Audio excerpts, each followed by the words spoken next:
Hello everyone, welcome back to my channel. कैसे हैं आप सब? आशा करती हूँ कि आप सब बहुत अच्छे होंगे। आज का हमारा टॉपिक रहेगा महापाषाण संस्कृति। तो चलिए शुरू करते हैं।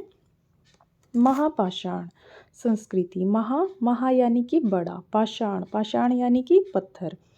महापाषाण यानी बड़े बड़े पत्थरों वाली संस्कृति। पहली सहस्त्राब्दी ईस्वी पूर्व और ईस्वी सन की प्रारंभिक सदियों में प्रायद्वीपीय भारत, विशेषकर आंध्र प्रदेश, कर्नाटक, तमिलनाडु और केरल में पनपी। जो साउथ वाला एरिया है उसमें आंध्र प्रदेश, कर्नाटक, तमिलनाडु और केरल, इन इलाकों में ये पनपी थी। महापाषाण बड़े पत्थरों से बनी समाधि को कहते हैं। किसे कहते हैं महापाषाण? जो बड़े बड़े पत्थरों से बनाई गई समाधियां हैं उनको महापाषाण कहते हैं। ग्रीक भाषा में मेघा का क्या अर्थ है? विशाल। और लिथो का अर्थ होता है पत्थर, यानी बड़े बड़े विशाल पत्थर। दक्षिण भारत की वृहत पाषाणिक या महापाषाणिक कब्रों की खुदाई में लोहे के औजार प्रचुरता से मिले हैं। जो ये कब्रें मिली हैं महापाषाणिक बड़े बड़े पत्थरों वाली, तो इनमें इनकी खुदाई की गई तो उनमें क्या मिला है? लोहे के औजारों की प्रचुरता, यानी बहुत मात्रा में। जो इस बात का द्योतक है कि दक्षिण भारत में लोगों को लोहे का ज्ञान 1000 ईसा पूर्व में हो गया था। जिससे क्या पता चलता है कि जो दक्षिण भारत के लोग थे उनको लोहे का ज्ञान कब हो गया था? 1000 ईसा पूर्व में। दक्षिण भारत में पाषाण काल के बाद लोह काल आया। पाषाण काल के बाद डायरेक्ट कौन सा काल आया? लोह काल। यानी कि बीच में जो ताम्र पाषाण काल था उसकी अनुपस्थिति रही, क्योंकि यहाँ नवपाषाण अवस्था ताम्र काल में परिवर्तित हो गई। जो नवपाषाण की अवस्था थी वो डायरेक्ट किस में परिवर्तित हो गई? ताम्र काल में, जिसे नवपाषाण ताम्रपाषाण संस्कृति भी कहा जाता है। जो महापाषाण काल है ये ताम्र कांस्य काल और लोह काल का संक्रांति काल था, यानी इनके बीच का काल था। ताम्र कांस्य का और लोह काल के बीच का। महापाषाण काल के लोगों की कब्रों को महापाषाण कहा जाता है। दक्षिण भारत में महापाषाण काल के लोग धान और रागी उगाते थे तथा काले और लाल मृदभांडों का प्रयोग करते थे। फसल कौन सी थी? धान और रागी। और मृदभांड कैसे थे? काले और लाल रंग के। यद्यपि यह संस्कृति भारत के पूर्वी मध्य और उत्तर पश्चिमी क्षेत्र में भी पाई जाती थी। ये जो महापाषाण संस्कृति है ये भारत के पूर्वी मध्य में और उत्तर पश्चिम इन क्षेत्रों में पाई जाती थी, लेकिन दक्षिण भारत में इसका विशेष महत्व है, जहाँ पाषाण युग के बाद इसका प्रारंभ हुआ। वी.डी. कृष्णा स्वामी के नेतृत्व में, वी.डी. कृष्णा स्वामी है जो, इनके नेतृत्व में दक्षिण भारत की महापाषाण समाधियों या कब्रों की खोज हुई और इन कब्रों से 33 प्रकार के लोहे के उपकरण मिले हैं। जो ये समाधियां मिली हैं इनसे क्या मिला है? 33 प्रकार के लोहे के उपकरण मिले हैं। कश्मीर के बुर्जहोम और गुफ कराल से भी नडुक्कल या मेनहीर समाधियां मिली हैं। ये भी किस टाइप की थी? महापाषाण टाइप की। कहाँ से मिली है? कश्मीर के बुर्जहोम और गुफ कराल से भी। राजस्थान में महापाषाण संस्कृति के अवशेष कहाँ से मिले हैं? अरावली पर्वतमाला से। और हल्लूर कहाँ पर है? कर्नाटक में।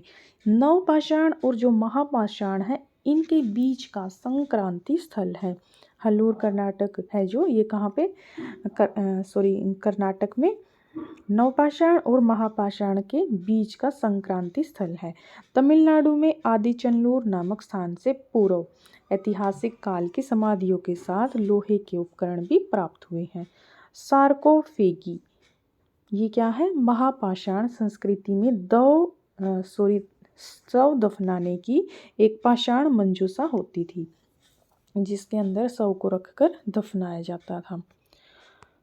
लौह प्रयोक्ता संस्कृति के प्रमुख स्थल अब देख लेते हैं कौन से हैं। पहला, चित्रित धूसर मृदभांड संस्कृति।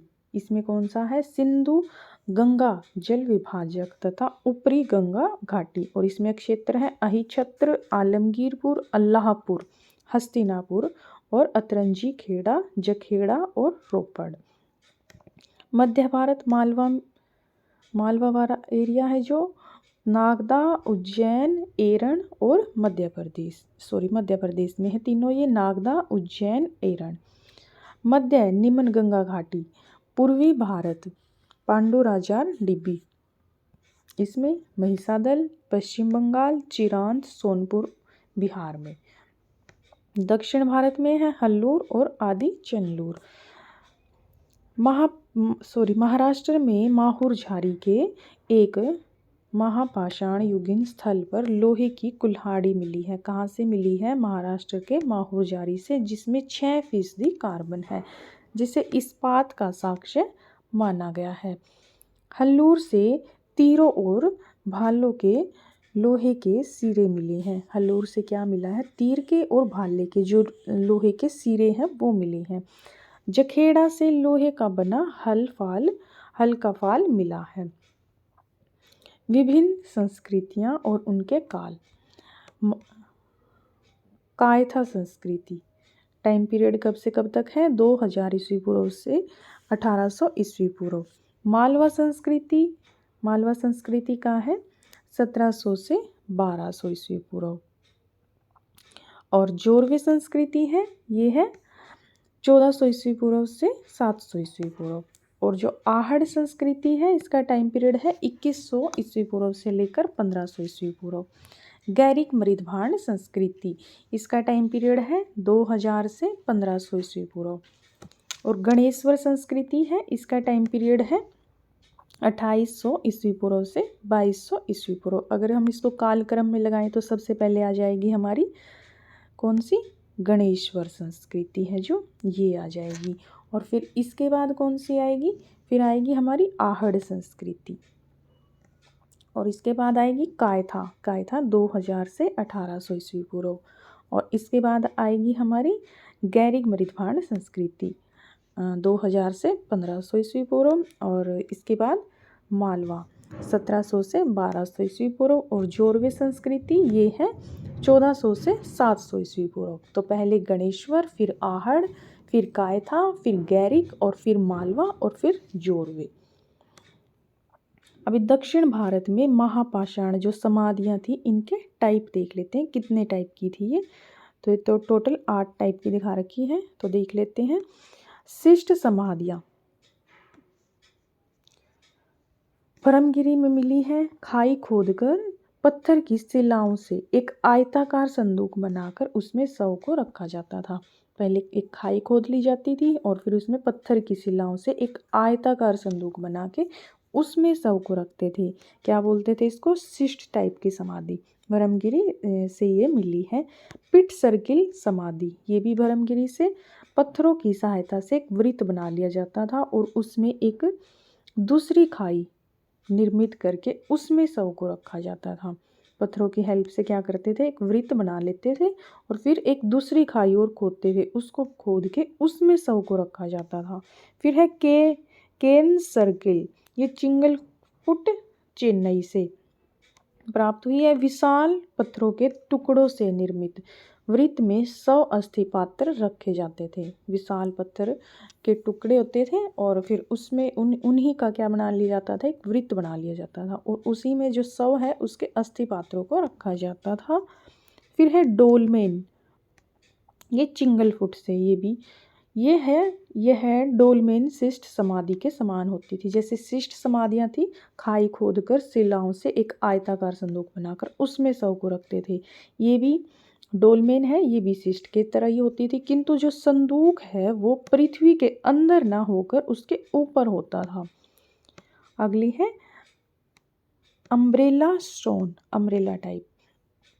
कोचीन केरल से वर्गाकार भूखंड पर 4 पत्थर के पाए बनाकर ऊपर की ओर छतरी बनाई जाती थी।